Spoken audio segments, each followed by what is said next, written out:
I talk a lot about unimaginable possibility. I mean, I have from time to time talked about unimaginable possibility. And I suppose the thing that I don't maybe talk about enough is the fact that really realizing within our own individual lives an unimaginable possibility is work, and it requires commitment. Commitment is the center of gravity around which your own energy field can begin to reorganize itself as it sheds pathology and takes on new structure. Without that center of gravity,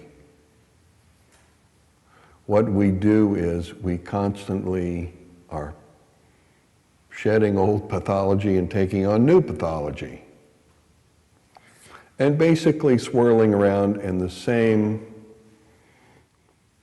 intellectual, psychological, and emotional toilet bowl that we've been swimming in since we were kids. That's a long-winded, explanation of my term, disappointments of our ancestors. Commitment is really, really powerful. And if you have any value for the quality of your own life, there has to be commitment. Even though you don't know what that quality of your own life term means, you can pretty much, at least when I started this out, I could pretty much look around, both in myself and around me, and understand what quality of my own life wasn't. And understanding what it ain't is a really good place to start. And actually beginning to reach inside yourself, beyond your tensions and your pain, to a deeper place inside you that actually you can experience as beautiful. And cultivating within yourself the capacity to hold that space is the beginning of a transformation of your whole mind and your whole experience of your life. The work itself is actually not that complicated. And the way I would describe it is, every day we have to become present with our own pain and our own disappointment. And separating that sensation from the story, because the story's always bullshit. I mean, not just sometimes, all the time. The story is bullshit. Coming into the present with your pain and your disappointments and your confusion, and simply holding that sensation until it dissolves, using the simple tidal motion of your breath to dissolve it, brings about a release of all of that accumulated and suppressed pathology, and transforms it, releases it, transforms it into what it essentially is anyway, and that's creative energy. which then becomes available for you, available for your system to create new structure from. And holding that space over and over and over again makes us very, very much more capable of releasing every kind of trauma, of holding the experience of the sensation and releasing the trauma, and in developing that capacity, suddenly or slowly we shift into an experience of the movement of the breath inside us, and that sensation, then how good it feels to actually breathe becomes available to us.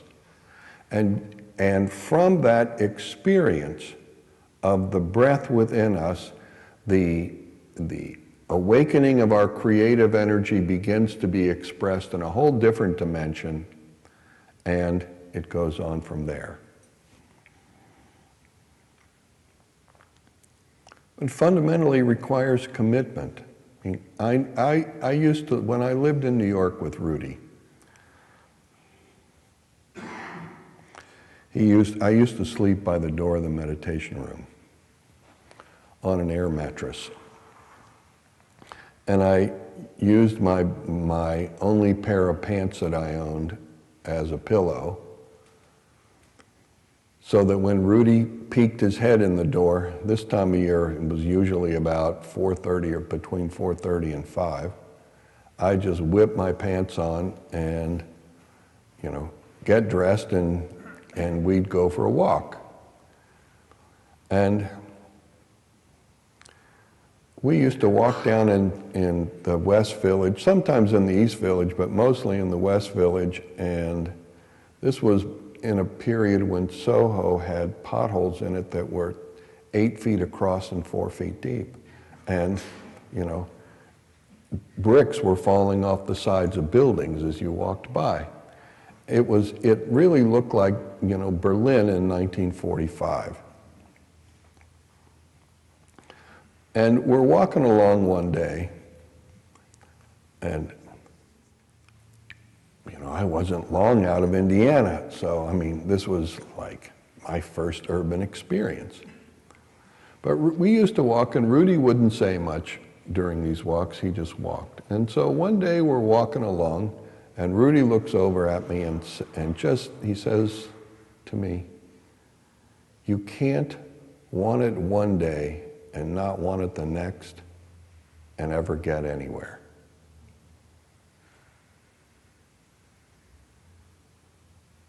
That's all he said to me the whole walk. Maybe it's all he said to me the whole week. But I understood very, very well what he meant.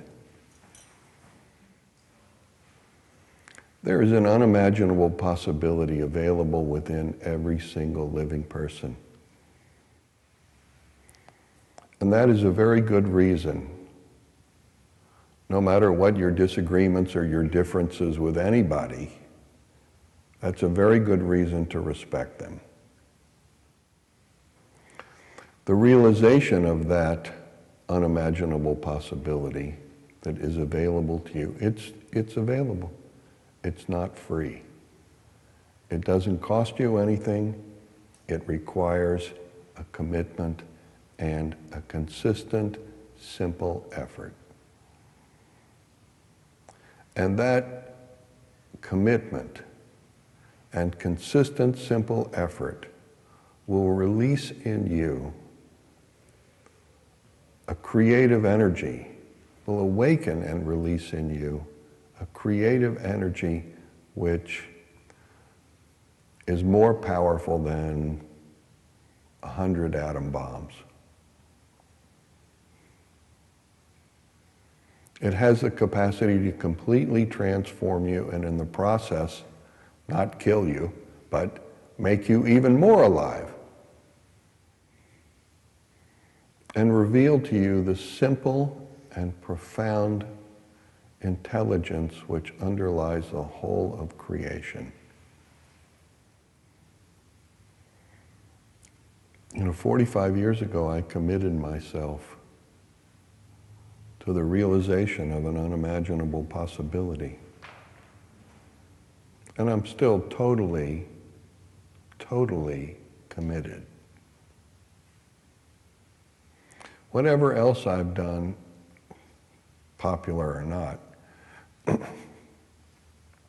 for the last 45 years, every single day, I have made contact, aligned myself in, and generated a flow from that unimaginable possibility, which has not only transformed my life, but a lot of other lives as well. So it's good to think about what the finest thing you could possibly hope for from your life, and maybe commit yourself to its realization in some way. We have here been committed to excellence for the whole of our lives. And frankly, there's a lot of stuff we're not excellent at. There's a lot of things I'm not excellent at. But I'm still working at it. I am totally committed. And the reason I sit here still is to support you in the cultivation of your own commitment. And you know very well that in your endeavor, I sincerely wish you well. Namaste.